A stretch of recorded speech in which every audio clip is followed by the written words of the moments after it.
तो अब boards exam को 3 हफ्ते भी बाकी नहीं है।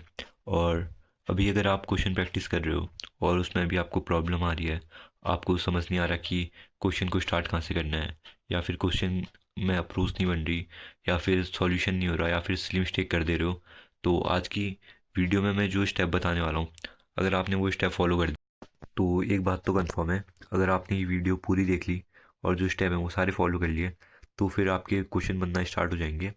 तो बिना ज़्यादा बात के वीडियो को स्टार्ट करते हैं।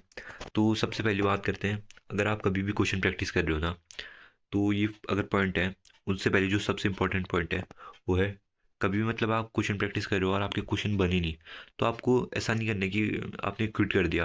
आपको मतलब लगे रहना है, चाहे आपका एक क्वेश्चन नहीं बना, चाहे दूसरा क्वेश्चन भी नहीं बना, फिर आपने तीसरा क्वेश्चन ट्राई किया वो भी नहीं बना, क्या पता पर चौथा क्वेश्चन बन जाए, क्या पता पांचवा क्वेश्चन बन जाए। पर बहुत लोग क्या करते हैं, जैसे उनसे दो क्वेश्चन नहीं बने तो वो मतलब छोड़ देंगे और फिर कुछ और पढ़ना शुरू कर देंगे या फिर लेक्चर देखना शुरू कर देंगे, क्योंकि उनको मतलब लगता है कि उनसे क्वेश्चन नहीं बन रहे, तो वो अपना टाइम वेस्ट कर रहे हैं वो क्वेश्चन प्रैक्टिस करने में। तो अब सीधे स्टार्ट करते हैं कि आपको क्या पॉइंटर फॉलो करने हैं, क्या पॉइंट्स फॉलो करने हैं, जिससे आपके क्वेश्चन बनना फिर स्टार्ट हो जाएंगे। तो सबसे पहला जो पॉइंट है वो है, आपको चैप्टर को कंप्लीट करना है। आपने मान लो वन शॉट देख लिया किसी भी चैप्टर का जिसका आपको क्वेश्चन प्रैक्टिस करनी है, पर जो चैप्टर को कंप्लीट करना है उसका मतलब है कि आपको पता होना चाहिए कि चैप्टर की हर एक जो चैप्टर में जितनी भी डेरिवेशन है वो कैसे करनी है, उनकी स्टार्टिंग से लेके मतलब पूरे लास्ट तक आपको डेरिवेशन आनी चाहिए। आपको सारे फॉर्मूले आने चाहिए चैप्टर के। आप टोटल जितने भी चैप्टर है सब कुछ आपको आना चाहिए, मतलब ऐसा नहीं है कि आपको एक पॉइंट भी ना आए। तो जब अगर आपका पूरा चैप्टर कंप्लीट होगा, उसके बाद आपको क्वेश्चन प्रैक्टिस करनी स्टार्ट करनी है। उसमें भी सबसे पहली चीज़ है, ये तो हो गया आपका चैप्टर कंप्लीट। फिर आपको क्वेश्चन सॉल्व कैसे करने हैं, वो है कि आपको सबसे पहले क्या करना है, लो लेवल से हाई लेवल जाना है। कभी भी आपको ऐसा नहीं करना कि मतलब आपने पी वाई क्यू देखे तो और वो मुश्किल पी वाई क्यू आप करने लग गए। तो बेसिकली है कि अगर आप स्टार्ट कर रहे हो तो अभी आपसे जो टफ लेवल के क्वेश्चन है वो तो नहीं बनेंगे। तो आपको लो लेवल से स्टार्ट करके ऊपर के लिए जाना है, धीरे धीरे अपना लेवल बढ़ाते रहना है, क्वेश्चन क्वेश्चन की जो टफनेस है उसको इंक्रीज़ करना है। तो फिर ऐसे क्या होगा, आपको मतलब जो क्वेश्चन है वो बनना स्टार्ट हो जाएंगे। और जो दूसरा पॉइंट है वो है कि हमें पहले समझना है कि क्वेश्चन पूछ क्या रहा है। बहुत बार क्या होता है, हम ये चीज़ गलत समझ लेते हैं कि क्वेश्चन क्या पूछ रहा है, तो फिर हमें समझ ही नहीं आता कि ये क्वेश्चन सॉल्व कैसे होगा, क्योंकि हमने वो क्वेश्चन ही गलत समझा है। तो सबसे पहले बात तो, क्वेश्चन को अगर आप बढ़िया से समझ गए कि उसमें पूछा गया है, तो आपका आधा आंसर तो वैसे निकल जाएगा। उसके बाद आपको स्टार्ट करना है अपना आंसर लिखना। आंसर में सबसे पहले आपको गिवन लिखना है। और फिर भी अगर आपको समझ नहीं आ रहा कि अब क्वेश्चन में क्या करना है, तो मतलब आपको समझ तो आ गया क्वेश्चन क्या है, पर आंसर क्या है वो अगर आपको समझ नहीं आ रहा कि आप आंसर कैसे स्टार्ट करो, तो सबसे पहले आपको एक चीज़ करनी है कि आप अपने दिमाग में सोचो जो भी आपने चैप्टर में पढ़ा है उससे यह आंसर कैसे निकल सकता है। तो आपको बस रास्ता ढूंढना है अपना आंसर निकालने के लिए। उसके बाद अगर आप कभी अटक गए हो, मतलब आपने मतलब कोशिश करी और थोड़ा ही लिखा और आप अटक गए, अब आपको आप आंसर में आप आगे नहीं बढ़ पा रहे हो, तो आपको बस आंसर शीट देखनी है और देखना है कि आप क्या गलती कर रहे थे, और फिर वो क्वेश्चन वापस ट्राई करना है। ऐसा नहीं कि आपने देख लिया, अरे मैं तो बस ये छोटी सी मिस्टेक कर रहा था और आगे बढ़ जाता हूँ, ऐसा नहीं करना है। पर क्या करना है, जो क्वेश्चन है उसे वापस से ट्राई करना है। इससे क्या होगा, आप बाद में भी याद करोगे कि अरे मैंने इस क्वेश्चन में यहाँ पे ये मिस्टेक कर दी थी आंसर में, तो मैंने ये क्वेश्चन वापस ट्राई किया। तो ऐसे आपको मतलब वापस वो क्वेश्चन जब आप ट्राई करोगे, तो फिर वो आपको लंबे टाइम तक याद रहेगा कि आपने क्या गलत किया था और फिर क्या सही मेथड है। वरना अगर आप ऐसे ही खाली आंसर शीट में देख के आगे बढ़ जाओगे, तो आप भूल जाओगे कि आपकी मिस्टेक क्या थी और जो सही आंसर है वो क्या होगा। ऐसा मेरे साथ भी बहुत बार हुआ है। अब बात कर लेते हैं, इससे आपका जो मैक्सिमम सॉल्यूशन है वो तो आपके क्वेश्चन बनने मतलब शुरू हो जाएंगे, और आप कहीं ना कहीं अपने सारे क्वेश्चन कंप्लीट करना स्टार्ट कर दोगे।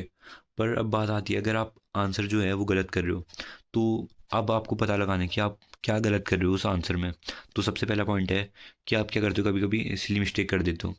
तो क्या होता है, जब हम बहुत सारे क्वेश्चन प्रैक्टिस कर रहे होते हैं, तो दिमाग में कहीं ना कहीं अब प्रेशर आना स्टार्ट हो जाता है। अगर मतलब क्वेश्चन थोड़े टफ हैं और थोड़ा स्ट्रेस हो जाता है, तो दिमाग कभी कभी वैसे काम नहीं कर रहा होता, प्रॉपरली वर्क नहीं कर रहा होता है। कभी थोड़ी टेंशन, कभी मतलब दिमाग में बहुत कुछ चलने लगता है। तो आपको क्या करना है, एक बार गहरी सांस लेके रिस्टार्ट करना है और क्वेश्चन को वापस देखना है और वापस से स्टार्ट करना है। तो मैक्सिमम चांस है अगर आप आंसर करते टाइम ऐसी प्रॉब्लम में फंस गए तो सॉल्व हो जाएगी। और इसी पॉइंट से एक गोल्डन पॉइंट आता है, वो है कि क्वेश्चन को छोड़ दो। अब मैं ऐसा इसलिए बोल रहा हूँ, कई बार ऐसा होता है कि हम मान लो अभी तो आप जो क्वेश्चन प्रैक्टिस कर रहे हो, कुछ ही नहीं मतलब 3-4 हफ्ते बाद वो आप पेपर देने वाले हो। तो ऐसा होगा कि आप कहीं क्वेश्चन करते हुए अटक गए और फिर आपको लग रहा है कि ये क्वेश्चन मैं गलत कर रहा हूँ, मैं सही आंसर में नहीं पहुँच रहा, मैंने कुछ मिस्टेक कर दिया है। पर आपको पता ही नहीं चल पा रहा कि आपने मिस्टेक क्या करी है। कभी वो एमसीक्यू में हो सकता है या फिर कभी वो डेरिवेशन में हो सकता है, और आपको कभी समझ ही नहीं आता है। तो इसमें मतलब आप वापस देखोगे कि अरे सब ठीक है, सब ठीक है, कहाँ पे गलती है, कहाँ पे गलती है। और बहुत बार ऐसा होता है कि वो गलती मिलती नहीं है। ऐसा मेरे साथ हुआ था क्लास 10th में, मेरे मैथ्स के पेपर के साथ। मैंने मैथ्स के पेपर में जो एक 5 नंबर का क्वेश्चन आया था, उसमें क्या किया, मैंने फॉर्मूला गलत लगा लिया था। और मैं फिर सोच रहा था कि मैंने कहीं कैलकुलेशन गलत किया है, और मैंने उसे 2-4 बार रीचेक किया। मेरे को समझ ही नहीं आया कि मैंने गलती कहाँ की है, क्योंकि वो क्वेश्चन था मीन मीन मूड वाला। तो उसमें पता चल जाता है कि अगर आपका आंसर गलत आ रहा है, सही आ रहा है, थोड़ा आइडिया लग जाता है आपको। तो मेरे को लग रहा था यार आंसर कहीं तो गलत आ रहा है, क्योंकि मैंने फॉर्मूला गलत लगाया था और मेरे दिमाग में आ ही नहीं रहा था कि मैंने यहाँ पे कौन सी मिस्टेक कर रखी है। तो फिर उसके चक्कर में ये तो हुआ कि मेरा टाइम वेस्ट हुआ, और साथ में मेरा मतलब दिमाग भी बहुत ख़राब हो गया, क्योंकि मेरा आंसर आ ही नहीं रहा था। उससे पहले कि मेरे सारे जो आंसर थे वो सही गए थे, बस एक जो आंसर था वो मैंने नहीं किया था। तो ये प्रॉब्लम मैंने फेस करी है, तभी मैंने ये पॉइंट डाल रखा है।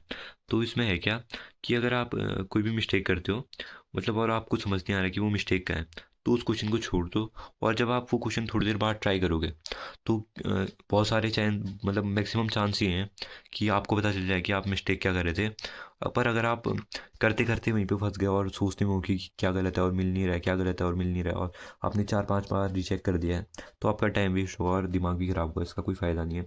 और भाई उसके बाद जो पॉइंट है ना, मतलब ये तो अभी से आपको मतलब डेली फॉलो करना चाहिए, जो है कि एक अपनी जो मिस्टेक नोटबुक बना दो। वो मतलब तीनों सब्जेक्ट के लिए बना दो, चाहे आप कॉमर्स वाले हो, बायो वाले हो, या मैथ्स वाले हो, आर्ट्स वाले हो। मतलब आपको मतलब ये क्या करना है कि एक मिस्टेक नोटबुक बना देनी है। इसमें क्या होगा, आप कोई क्वेश्चन ट्राई कर रहे हो और आपको वो क्वेश्चन नहीं आया, आपने आंसर शीट में देखा, और जब आपने वो क्वेश्चन वापस से ट्राई किया, फिर से आपका क्वेश्चन नहीं बना।